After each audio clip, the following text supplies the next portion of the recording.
watoto wako na kila mnyama chukua wawili wawili. Walipoingia mlango ukafungwa.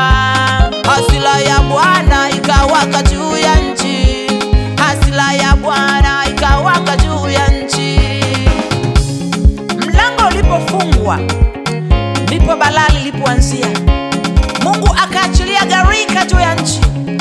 Watu wa Sodoma na Gomora wote wakaangamia. Wengine wakakimbia wakipiga mbizi kwenye maji ili waifikie ile safina, lakini haijawezekana. Wakapiga kelele wakumwita Nuhu, Nuhu, Nuhu, tufungulie mlango. Nuhu akawaambia, safina imefungwa na aliyefunga ni Mungu wa mbinguni. Wakalia sana, wakalia sana. Hakuna hata mmoja aliyesalia kwenye lile gharika zaidi ya Nuhu na wale tu waliokuwa ndani ya safina. Aisee, ilikuwa ni hatari, lakini Mungu alivyo mwema na mwenye huruma ametupa safina nyingine ambaye ni Yesu.